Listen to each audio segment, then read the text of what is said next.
রাত 10টার দিকে হঠাৎ বিকট শব্দে টেকনাফের জনপদ কেঁপে উঠেছে।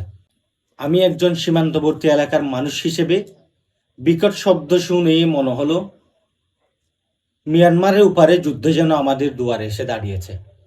এমন বিকট শব্দ আমাদের মধ্যে এক ধরনের আতঙ্ক বিরাজ করছে। তখন স্বাভাবিক জীবনযাত্রায় ব্যাহত হয়। অনেকে ঘুমাতে পারে না। আমরা শান্তিতে বসবাস করতে চাই। টেকনাফের মানুষ যুদ্ধ চাই না, আতঙ্ক চাই না। আমরা চাই সীমান্তে নিরাপত্তা। সংশ্লিষ্ট কর্তৃপক্ষ যেন সর্বোচ্চ সতর্ক অবস্থায় থাকে, সীমান্তবাসীর নিরাপত্তা নিশ্চিত করে।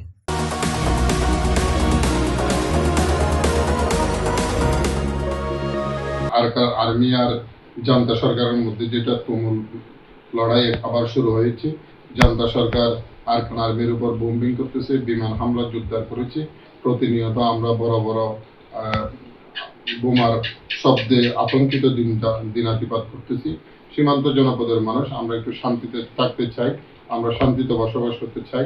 আমি বাংলাদেশ সরকারের কাছে বিনীত অনুরোধ জানাবো এই আমাদের অদ্ভুত সীমান্তের এই সমস্যাটার দিকে যাতে নজর দেয়। আমরা এখানে স্থানীয়রা যখন টেকনাফ আপনাদের আশপাশে অবস্থান করছিলাম, তখন হঠাৎ দীর্ঘ 1 বছর 2 বছর পর আবারও সীমান্ত ওই পার দিক থেকে মায়ানমারে হয়তোবা বিমান হামলার কারণে আমাদের এখানে মর্টার শেলের শব্দ গভীরভাবে কম্পন সৃষ্টি করে, যার কারণে আমাদের স্থানীয়রা বেশি আতঙ্কিত রয়েছে।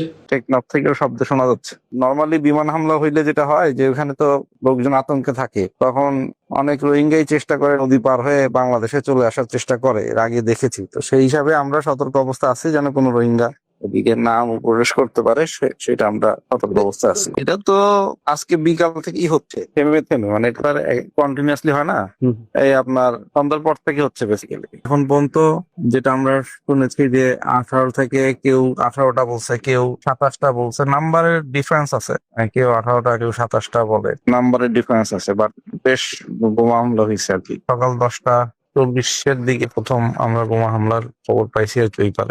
খবর পেলাম যে 27টা বোমা ফেলছে এখন পর্যন্ত।